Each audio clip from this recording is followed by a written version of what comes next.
এবার আমরা একটু নওগাঁর সাপাহার সীমান্তের অবস্থা জানবো। সেখানে বিজিবি ও বিএসএফ এর পতাকা বৈঠকেও সমাধান না হওয়ায় শূন্য রেখায় রয়েছে পুশিন করা শিশু, নারী, পুরুষ সহ 17 জন। সীমান্তের সর্বশেষ অবস্থা জানাতে নওগাঁ থেকে যুক্ত হচ্ছেন আমাদের সহকর্মী তন্ময় ভৌমিক। তন্ময়, শূন্য রেখায় যে 17 জন রয়েছেন তাদের সবশেষ আপডেট আমাদের জানাবেন। ধন্যবাদ। তারা আপনাকে জানিয়ে রাখি, গতকালকে যে পতাকা বৈঠকের মাধ্যমে কিন্তু বাংলাদেশে তারা প্রতিবাদ জানিয়েছিল, বিজেপির পক্ষ থেকে কড়া প্রতিবাদ জানিয়েছিল। সেই প্রতিবাদের পরও বৈঠকে হয়েছিল অনুষ্ঠিত দুপুর 2টার দিকে। বৈঠকের পর কিন্তু সেখান থেকে তাকে নিয়ে যাওয়ার জন্য এবং ভারতে পুশ ব্যাক করার পক্ষ থেকে বিএসএফ এর পক্ষ থেকে সেখান থেকে তাদেরকে নেওয়া হয় নাই। অর্থাৎ এরপরে তারা গতকালকে শুক্রবার তীব্র রোদে এবং গরমে কিন্তু সেই একটি গাছের নিচেই কিন্তু দাঁড়িয়েছিলেন, তারা বসেছিলেন। সেখানে মানবিক দৃষ্টিকোণের একটা বড় উদাহরণ হয়ে গেছে যে স্থানীয় লোকজন কিন্তু সেই মানুষগুলোকে কিন্তু পানি সহ অন্যান্য খাবার, শুকনো খাবার সেগুলো কিন্তু দিয়েছেন।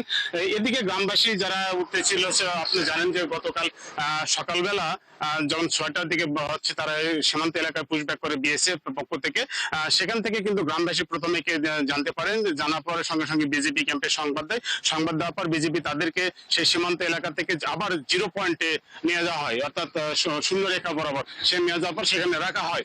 এরপরে কিন্তু দুপুর 2টার সময় পতাকা বৈঠক অনুষ্ঠিত হয়েছে। সেই পতাকা বৈঠকের পরও বিএসএফ যখন ফেরত নেয় তারপরে কিন্তু সেখানে শূন্য রেখায় কিন্তু তারা অবস্থান করছিল। এর পরবর্তীতে সেটা স্থানীয়রা জানিয়েছেন যে তাদের অনেকের সঙ্গে কথা হয়েছে। তারা দাবি করেছেন যে তাদের বাড়ি নড়াইল, যশোর, বাগেরহাট, খুলনা এসব এলাকাগুলোতে তাদের বাড়ি বলে জানিয়েছেন। আপনাকে জানিয়ে রাখি যে এই ঘটনায় কিন্তু এখন তারপরে কিন্তু তাদের পরিবারের সঙ্গে অনেকে যোগাযোগ করেছেন বলে স্থানীয়রা আমাকে জানিয়েছেন। এরপরে রাত 10টার পরে কিন্তু সেখানে কিন্তু স্থানীয় গ্রামবাসী কেউ রাখা হয়নি বা কেউ থাকেনি, কারণ সেই সীমান্তবর্তী এলাকা গ্রাম থেকে প্রায় 7 থেকে 8 কিলোমিটার দূরে। আপনাকে জানিয়ে রাখি এরপরে তখন রাত 11টার দিকে তখন যখন এলাকায় কেউ ছিল না, এদিকে তারপরে কিন্তু আজকে সকালবেলা কিন্তু আর কাউকে দেখা যায়নি। অর্থাৎ এই যে যারা 17 জন পুশব্যাক হয়েছিল তার মধ্যে 6 জন পুরুষ, 6 জন নারী এবং 5 জন শিশু রয়েছে। এরপরে কিন্তু তারপরে যখন আজকে সকালবেলা কোনো জানাজানি হয়নি এবং তারা কোথায় কি অবস্থায় কিছু জানে। তবে নওগাঁয় যে বিজিবির ক্যাম্প আছে সেখান থেকে বলা হয়েছে তাদেরকে রাতের অন্ধকারে, অর্থাৎ গত শনিবার রাত 2টা থেকে 8টার মধ্যে সেটা ভারতে পুশব্যাক করা হয়েছে।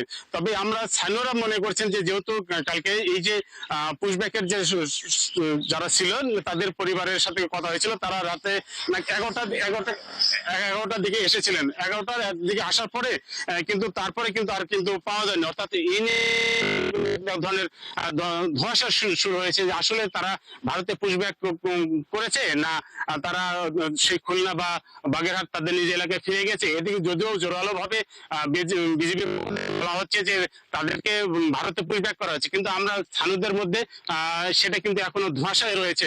আপনাকে জানিয়ে রাখি যে এই ঘটনা কিন্তু গত বছরও কিন্তু গত কয়েক বছর থেকে কিন্তু এইভাবে পুশব্যাক করা হয়েছে, অর্থাৎ পুশিং করা হয়েছে ভারতের পক্ষ থেকে। আমাদের জানেন যে নওগাঁর ধামরাট, বদনিতলা, সাপাহার এবং এলাকাগুলোতে 4টি উপজেলা আছে। সেই 4টি উপজেলায় কিন্তু সীমান্তবর্তী এলাকায় এই 4টি সীমান্ত এলাকাগুলো কিন্তু ইতিমধ্যে কিন্তু পুশিং করেছে বিএসএফ এর পক্ষ থেকে বাংলাদেশে। সে তাদের বাংলাদেশি বলে তাদেরকে তারা কিন্তু কাগজপত্র যাচাই করে কিন্তু সত্যতা পাওয়া গিয়েছিল।